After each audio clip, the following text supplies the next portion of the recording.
नमस्कार दोस्तों, जब एक आत्मा से पूछे गए सवाल इसके अगले भाग में आपका स्वागत है। आज की ये जो कहानी है वो जेम्स वैन प्राग जी, ये बहुत बड़े साइकिक है, इनके कहानी में से एक है, उनके केसेस में से एक।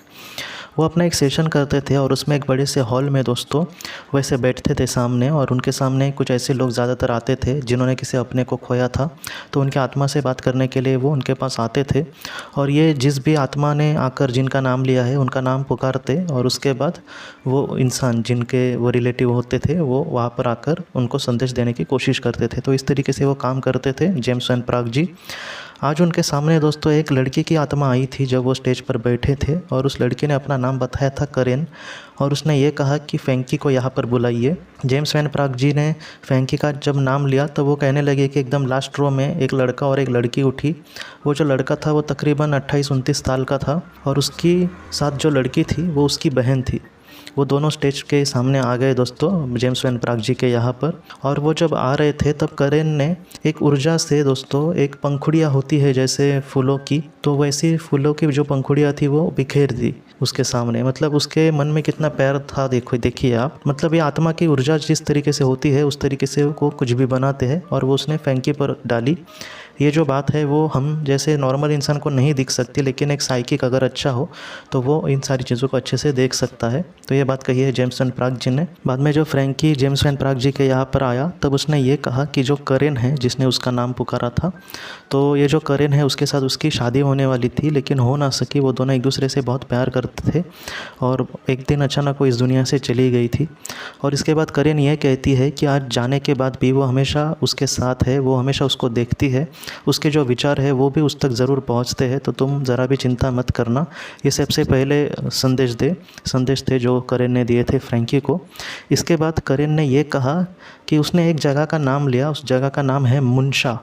मुंशा नाम सुनकर फ्रैंकी को एकदम स्मित हास्य उसने किया, और उसने कहा कि इस जगह पे, वो एक जगह के नाम है दोस्तों, और उस जगह पे फ्रैंकी ने कहा कि मैं और करेन वहाँ पर मिले थे। और इसके बाद में दोस्तों करेन ने ये कहा कि जिस दिन वो मिले थे उस दिन कुछ ऐसा बखेड़ा थोड़ा सा खड़ा हुआ था। तो इसके बाद भी फ्रैंकी हंसने लगा, और उसने कहा कि एक इंसान उसके मतलब बदसलूकी कर रहा था, और वो देखकर फ्रैंकी को बहुत गुस्सा आया कि एक किसी लड़की को परेशान कर रहा है, और उसने एक बोतल लेके उस इंसान के सर पर मारी। और इस तरीके से पुलिस वगैरह भी वहाँ पर आई थी, और इस तरीके से इनका मेलजोल बढ़ गया, मतलब तब उनकी पहचान हुई और उसके बाद उनमें प्यार हुआ था। ये सारी चीज़ें जब सुन रहे थे सारे लोग वहाँ के, तो वो भी हंसने लगे इन सारी चीज़ों से। तो इस तरीके से उनकी मुलाकात हुई। बाद में करेन ये कहती है कि तुम ज़रा भी चिंता मत करना मेरे लिए, तुम बहुत ही ज़्यादा मतलब डिप्रेशन में चले गए हो, और इन सारी चीज़ों से मुझे भी बहुत तकलीफ़ होती है। तब दोस्तों फ्रैंकी की जो बहन थी उसने ये कहा कि ये बहुत ही दुखी है तुम्हारे जाने से, जब से तुम चली गई हो इस दुनिया से। उसको बहुत दिन भी हो गए थे दोस्तों, तकरीबन 2-2.5 साल हुए थे, लेकिन फ्रैंकी की बहन कहती है कि 2 साल से अपने घर से भी नहीं निकला, वो उसी टेंशन में है, उसके ही दुख में है। तो इन सारी चीज़ों से करेन ने उसको ये कहा कि तुम बहुत ही दुखी हो, और तुम्हारा दुख हल्का करने की भी मैं बहुत बार कोशिश करती हूँ, लेकिन तुम मेरे जो विचार है या फिर मैं जो तुम्हें संदेश भेजती हूँ तुम्हारे मन में, तो तुम उसे एक्सेप्ट नहीं करते। तुम अपने ही दुख को बार बार मतलब याद करके तुम्हें बहुत ज़्यादा दुखी हो जाते हो, तो इससे मुझे भी सचमुच बहुत दुख होता है। बाद में करेन ने ये भी कहा कि तुम जब मेरी याद आकर रोते हो या फिर दुखी होते हो तो तुम्हारे आंखों के आंसू भी मैं पोंछने की कोशिश करती हूँ।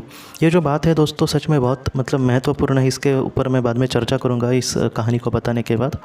इसके बाद करेन ने ये कहा कि उसने ये कहा है कि एक लड़की है, उसका नाम उसने नहीं बताया, लेकिन उसने कहा कि एक लड़की है और उसके साथ मैंने बहुत ही दुर्व्यवहार किया था। तुम एक बार जाकर, एक जगह का उसने नाम दिया और वो जगह यही थी मुंशा, वहाँ पर जाकर तुम उस लड़की से मिलो एक बार। तब ये सारी बातें सुनकर फ्रैंकी ने कहा कि मैं नहीं उससे मिलूँगा, और तुम्हारी जगह मेरे जीवन में कोई और नहीं ले सकता। और उसके बाद उसको मतलब वो मान ही नहीं रहा था इन सारी चीज़ों को। तो इस वजह से करेन ने कहा कि तुम मेरे लिए अगर कुछ करोगे तो आखिरी ऐसी कुछ चीज़ मैं तुम्हें कह रही हूँ मेरे लिए करने की, अगर तुम मुझसे सच्चा प्यार करते हो तो तुम ये ज़रूर करोगे मेरे लिए। ऐसा कहने के बाद फ्रैंकी मान गया और उसने कहा कि हाँ ठीक है, लेकिन वो फिर भी मतलब थोड़ा सा दुखी ही था, और ज़्यादा इसने मतलब इतने ही मैसेज दिए करेन ने। और बाद में करेन ने ये कहा कि तुम अपने जीवन में खुश रहो, मैं जहाँ पर भी हूँ बहुत ही खुश हूँ, और हम दोनों एक दिन ज़रूर मिलेंगे, और तुम ज़रा भी चिंता मत करना मेरी, तुम प्लीज़ अपना ख्याल रखना। तो ये सारी बातें सुनकर बाद में दोस्तों ये जो वार्तालाप था वो वहीं पे ख़त्म हुआ और कहीं ना कहीं आज थोड़ा सा फैंकी खुश भी लग रहा था, क्योंकि उसको मतलब जो जिससे वो प्यार करता था उससे उसकी आज बात हुई थी। ये जो सारे संदेश थे वो जेम्स वैन प्राग जी ने कहे थे उनको, फिर करेन ने जो भी कहा था वो। और उसके बाद जेम्स वैन प्राग जी कहते हैं कि बाद में वो चला गया वहाँ से, और ये जब सेशन हुआ था उनका उसके तकरीबन 6-7 महीने के बाद जेम्स वैन प्राग जी को एक इन्विटेशन लेटर आया, और उस इन्विटेशन लेटर में वहाँ पर ये लिखा था कि मैं थैंक यू, उस दिन जब मैं तुम्हारे पास आया था उस शाम ने मेरी ज़िंदगी पूरी तरीके से बदल दी। कुछ दिनों के बाद मैं मुनशा में गया था और वहाँ पर मेरे एक लड़की के साथ मुलाकात हुई। उस लड़की का नाम उसने कहा है मेसी, और उसमें मतलब अच्छे से मतलब उसी दिन उनकी मुलाकात हुई थी और उनका आज रिश्ता दोस्तों गहरा हुआ था, और इस वजह से बाद में वो एक दूसरे से प्यार करते थे और उन लोगों ने शादी का भी डिसीजन लिया था। और उसका ही इन्विटेशन कार्ड उन्होंने जेम्स वैन प्राग जी को भेजा था और कहा था कि आपने मेरी पूरी ज़िंदगी बदल दी। ये जब मैसेज उन जेम्स वैन प्राग जी को मिला तो वो बहुत खुश हो गए। और जेम्स वैन प्राग जी ने भी कहा है कि अगर हमने किसी अपने को खोया है और हम अपने लाइफ में आगे बढ़ने के लिए किसी का हाथ थामते हैं, या फिर हमें किसी मतलब कि अच्छा इंसान के साथ हमारी पहचान होती है, तो ऐसे वक्त में जो हमारे करीबी होते हैं उनको भी बहुत खुशी होती है। तो ये सारी चीज़ें दिखती है इस केस में दोस्तों। और मैं आपको एक बात भी कहना चाहता हूँ जो मुझे इम्पोर्टेंट लगी, कि अगर आपने किसी अपने को खोया है तो आप प्लीज़ मत चिंता करना, क्योंकि वो कहीं ना कहीं हमेशा हमारे साथ होते हैं। जैसे करेन ने भी कहा है कि वो उसके आंसू पहुँचती है, वो कहीं ना कहीं उसके साथ है। उसने फूल भी उस पर डालने की कोशिश करी थी, अपने प्यार का कहीं ना कहीं इजहार करने की कोशिश करी थी। मतलब ये जो प्यार है दोस्तों कभी भी नहीं मरता। इंसान इस दुनिया से चला जाए लेकिन उसके दिल में हमारे लिए जो प्यार है वो कभी भी ख़त्म नहीं होगा दोस्तों। उससे हम मिलेंगे भी और बहुत सारे जन्म भी ज़रूर ले सकेंगे, इसलिए आप भी मत चिंता करना, आपके जो अपने हैं वो हमेशा आपके साथ है दोस्तों।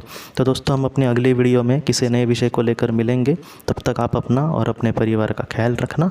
आपका बहुत बहुत धन्यवाद। ज़िंदगी की रोशनी ये एक कंसल्टेंसी है जो ऐसे लोगों को मदद करने की कोशिश करती है जिन्होंने किसी अपने को खोया है, या फिर जो लोग अपने जीवन में बहुत ही ज़्यादा दुखी है। जो लोग इस संस्था के साथ जुड़ते हैं उनको इस विषय की किताबें और जानकारी भेजी जाएगी। इसके साथ साथ जो लोग पास्ट लाइफ रिग्रेशन थेरेपिस्ट के पास नहीं जा सकते, अगर वो घर पे अभ्यास कर सके, इस वजह से उनको पास्ट लाइफ रिग्रेशन की ऑडियोज़ भी भेजी जाएगी। और इसके साथ साथ ध्यान में एकाग्रता बढ़ाने के लिए कुल मिलाकर 5 ऑडियोज़ भी उनको भेजी जाएंगी। तो जो लोग इस संस्था के साथ जुड़ते हैं उनको यह सारी चीज़ें उनके ईमेल पर या फिर व्हाट्सएप पर भेजी जाएंगी। अगर आपको इस संस्था के साथ जुड़ना है तो कृपया इस नंबर पे व्हाट्सएप करें।